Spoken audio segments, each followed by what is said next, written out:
After a long show, the last thing you want to do is unload the car. You're hungry and exhausted, so I had to come up with something. Hey, this right here, this is my new project. I bought a van. We bought a van for work. So, hey, my name is S.J. Stone, and creating is everything to me. I go from making my own music and designing my wildest ideas to photography and storytelling through these videos all in one day. But for the past few years, I've been laser focused on this crafty little business that we call One Man, One Garage. Along with my partner, we've come up with dozens of cool designs and enjoyed a great amount of success, all while having fun through the ups and downs of running a business these days. I don't know what to call myself or how to explain what I do, but the one thing I do know for sure is that I wake up, I create, and nobody cares. It's my therapy. I do it for my sanity and for the well-being of those around me. So yeah, welcome. Let's make something. Unless you're new here, you'd know that we spent most of our weekends last year doing craft shows. If you've ever been to like a street fair or a craft show or a music festival maybe, and you've seen these vendors in tents that sell stuff, I'm one of those people. I'm out there on weekends selling my work. I design and create laser cut 3D models, and I am in desperate need of my own work vehicle for these on the road shows, for these shows that are out of town, out of my area. Last year, I spent most of my summer and fall on the West Coast doing shows out there. But the problem was that the overhead was like way too much because I was renting a vehicle to move around and do these shows out there. So for this season, we decided to invest in a vehicle, invest in a work van that its sole purpose is to carry my booth setup and inventory and all that. So that's like the reasoning behind this all. Now, getting this thing here wasn't easy because I had it parked on the lawn for a few days while I was busy with the whole holiday season. And now that that's over, I tried to move it, but of course, it wouldn't start. The battery died, so I had to figure out how to get it restarted. I wanted to move the van to show you how loud and obnoxious the beeping is, but it's dead. The battery died. The problem is that I have no idea. I have no idea where we might keep a battery charger.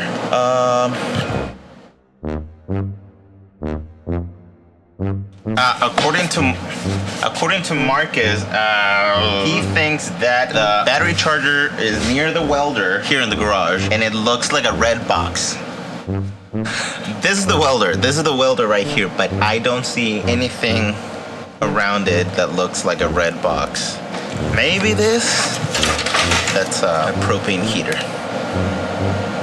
Now, this whole process is gonna be brand new to me, trying to retrofit, in a way, this van into a work vehicle situation that will be tailor-made for doing craft shows. Oh, but wait. That's it. How do I...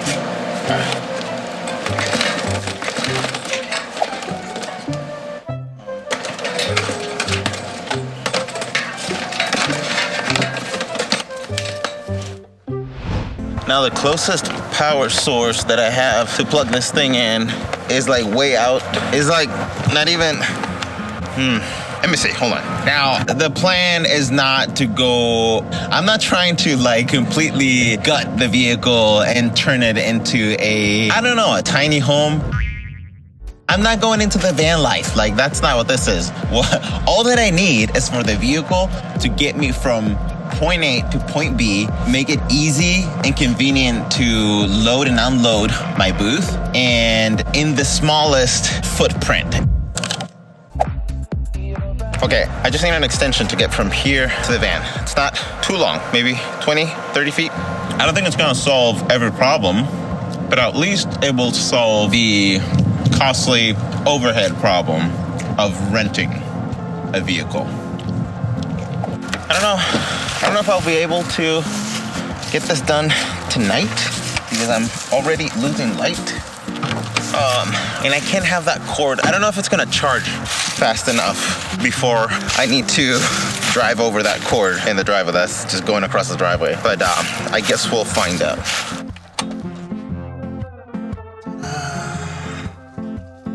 This is surprisingly pretty clean. We bought this van like 2 weeks ago.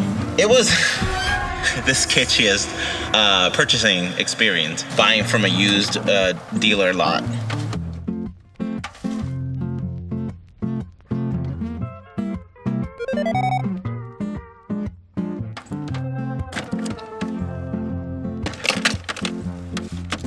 I don't know what I'm doing.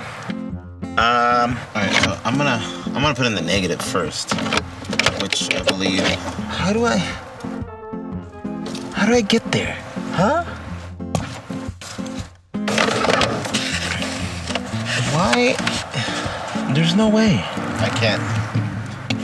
This is not gonna work. This is not gonna work because I don't know how to get back there to where the terminal, the negative terminal of the battery is. I can't reach in there. I think some of the pieces, something is gonna have to come off to be able to reach in. You know what? I'm gonna have to look it up. Maybe I can find a video on YouTube on how to do this. Okay, postponed. TBD, TBA, TBS, to be solved. I think most of my energy will be spent on gutting out the inside of what this van came with, which is a bunch of like shelving, drawers, racks. Shouldn't be too complicated to just unbolt all these things. And maybe I could sell them, get some money off of that. And as long as the van works, runs properly, and doesn't leave me stranded, that should be the easy part.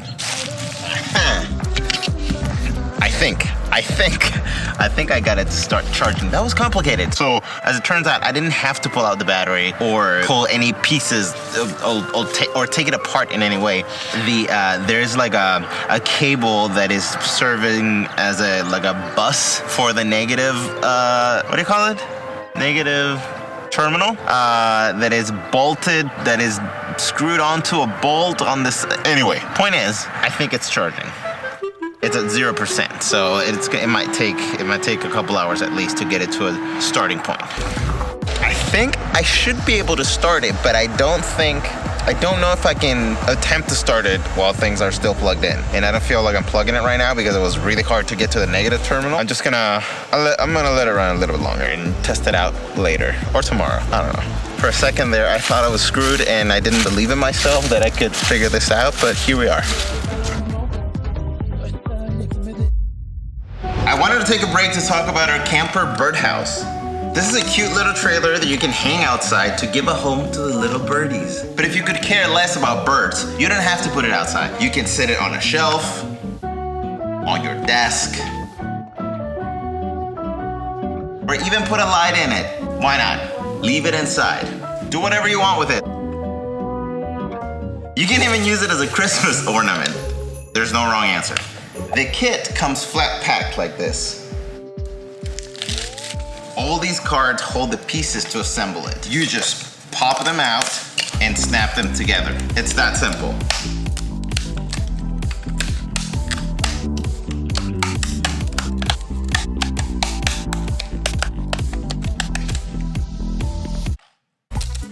That's right, no knives, no glue. It even comes with the flamingos and the barbecue grill for that extra touch of mid-century modern.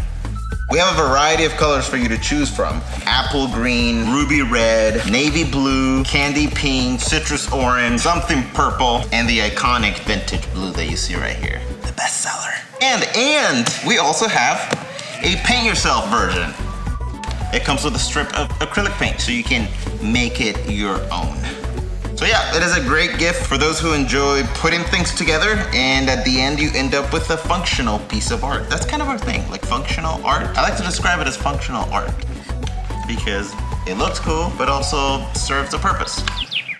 So go to my website, oneman1garage.com, or simply scan the QR code on the screen right now to order your vintage camper Birdhouse today. You can either order it for yourself or we can ship it directly to someone as a gift. Thank you. All right, it is day 2 of attempting to move this van, attempting to get it started. Obviously the weather probably not helping with keeping the battery charged, but we'll see. What I'm not looking forward to is building a booth, building a new setup.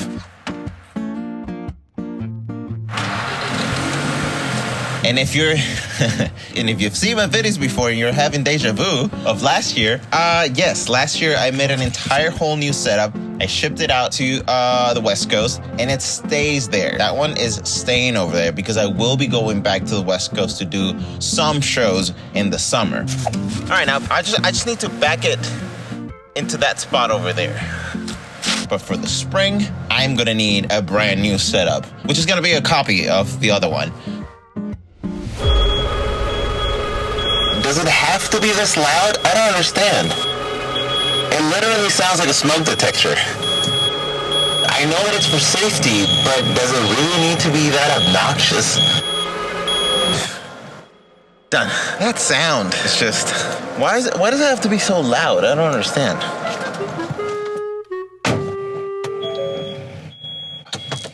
That's the first thing that I want to work on. I need to like find the cable to the speaker and just like snip it off. When I heard it the first time, I feel like the beeping was coming from the back, what is this, right corner of the vehicle? So if I get under there and look up, I should be able to see something like a box or a speaker or a vent, you know, kind of like a, what do you call that?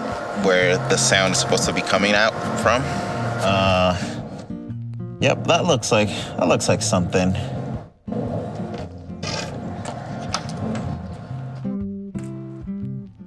Oh, but wait. There's something on this side too. Although this could be lighting. This one's much easier because there's like a clip-on, no, like a snap-on type of connector. I guess I just gotta test each one of those. Disconnect the one on that side, disconnect the one on this side. One at a time, shift it into reverse and see which one stops the beeping. My money is on that one. But yeah, now that I have this vehicle designated for this, all my racks and bins and everything that I need for this setup can stay here at all times. I don't have to unload the car and return it. Fingers crossed that the vision is right. Looks like I just need a tiny little wrench to get to the right side, to undo the cable on the right side. Let's see. Look how cold. Look how cold it is. And this, I don't know if I should be worried that this was dripping or, I don't know. Okay, now, if I was a wrench, where would I be? See, this is such a problem for us. Having a very disorganized garage. Could be this one, looks tiny enough. But if I could find like a set, I know that I have a set somewhere, that would make it a lot easier to test out multiple different ones.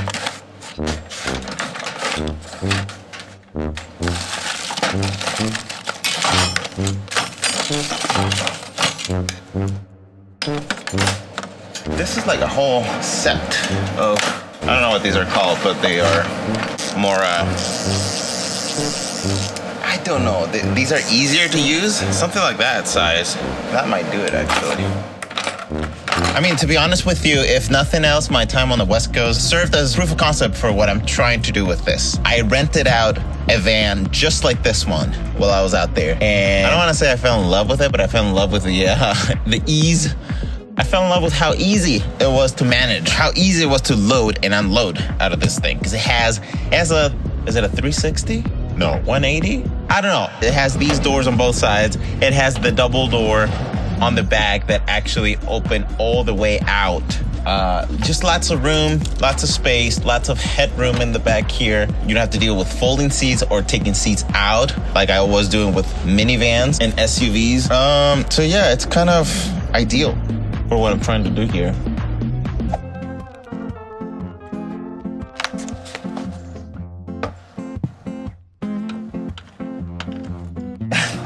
I was about to say, with the magic of television, we have the perfect fit. But no, it's like one number too small. This is gonna be the right tool to get in there, but I need a little bit bigger adapter.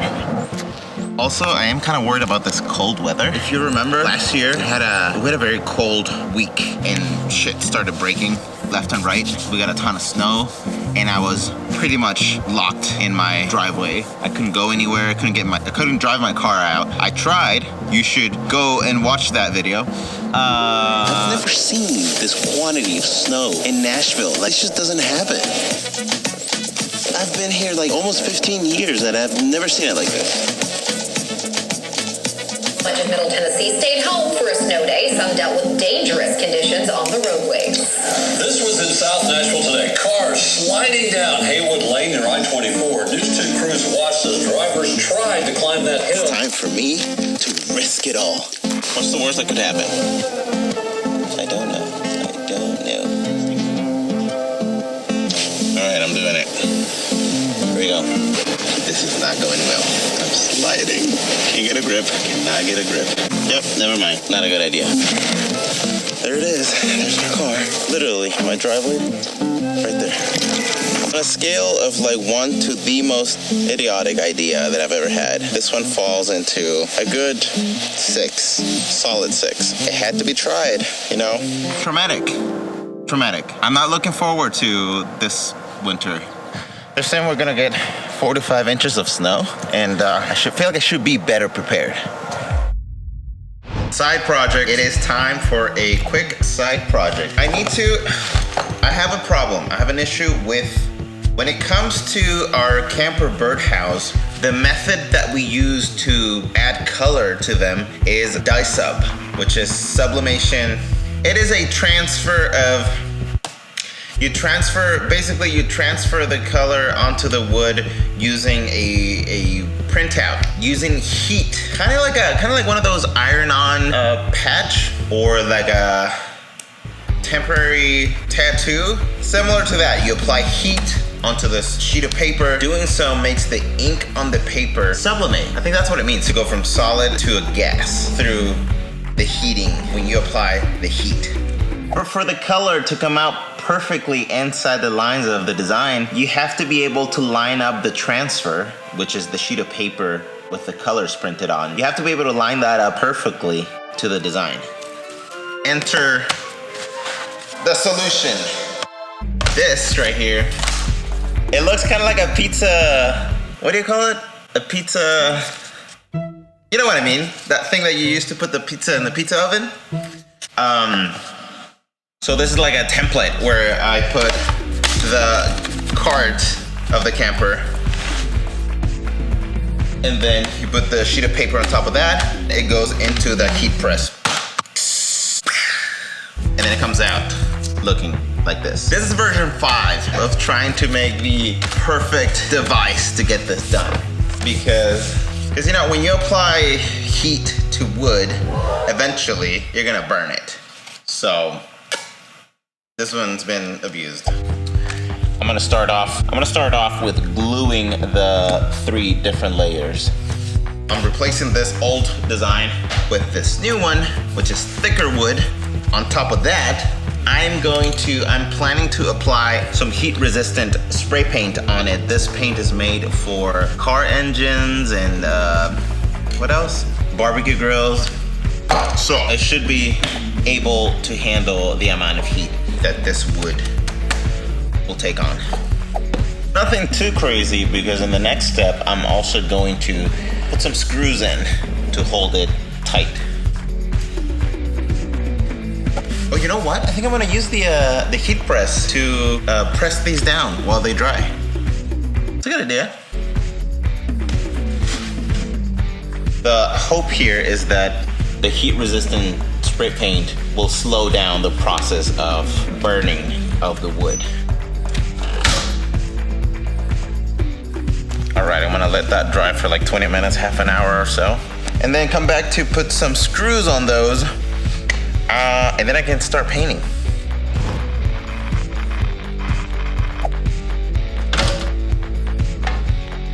So like I said, I'm using this special spray paint that is heat resistant. Normally this type of paint, I believe it's used on car engines or like a barbecue grill, something like that. I'm not sure exactly if it's gonna work on wood, because those are metal surfaces. So I just hope that it'll be better than just naked. You know what I mean? Check it out. It's been now a couple weeks since I started this project, We've been testing these here in the office, and let me tell you, success. The heat is not making them warp at all. They have not come unglued, and it's made our lives so much easier. Lining up the cards with the transfer paper and then putting that in the press to ultimately be able to add color to our kits. Amazing. Steamy. Moment of truth. Look at that. Bright Barbie pink. How does that work? I don't know. That is a successful side project. Much needed fix. Because look, this is what we were dealing with. All right, moving on. Okay, I got one number smaller. No, bigger. Did I need bigger? Yes, bigger. No!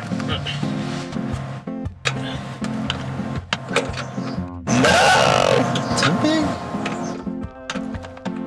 Okay, bigger still. Damn. Bigger. Okay, this is a cruel joke. What? It fits, but it's not snug enough. What the hell?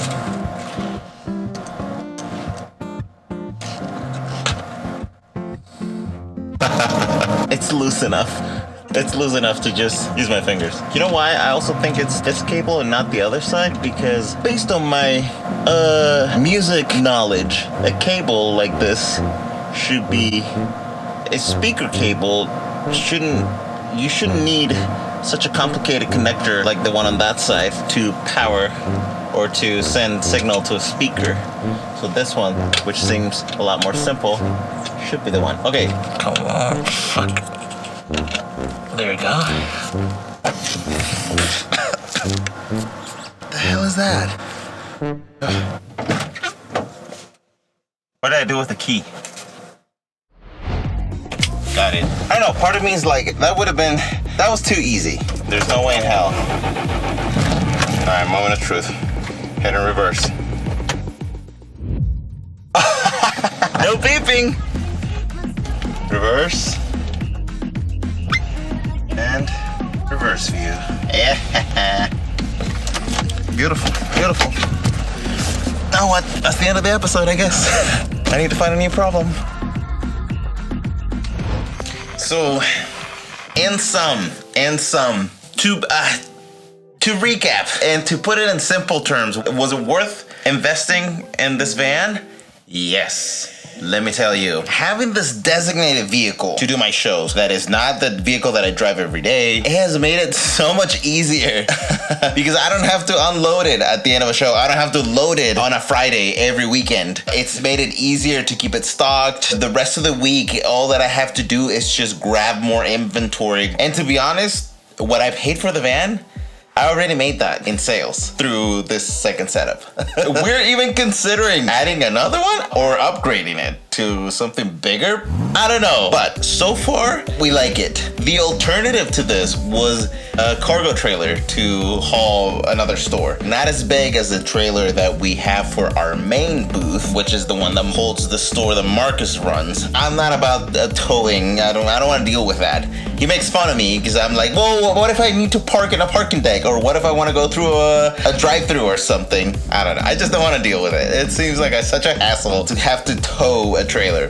Anyway, the van, perfect for what I wanted. And I hope that this is useful information for somebody out there. I know that my setup is not your typical tablecloth product type of thing. So it might be overkill for most vendors. I get that. But if you're somebody who can justify putting the money into it because you don't want to ruin your daily vehicle, if you are that person, I can vouch for this type of setup. It's almost like if you work an office job and your office computer is not your personal computer. It's kind of like that. I treat it like a vehicle that I only drive and I only use for work. I'm fortunate enough to be able to do that, and I'm taking full advantage of it. So yeah, I recommend it. And if you made it this far into the video, hopefully that means that you liked it. So please consider giving it a thumbs up. That really helps. Subscribe if you want to see my dumb face again. You can also support me on Patreon if you like, but You must be over 18 to support me on Patreon. Friends and family are not allowed to support me on Patreon. Avoid Apple App Store fees by subscribing to Patreon on the web. links to all of that down below. Other than that, thank you for hanging out with me. I will see you on the next one. Bye.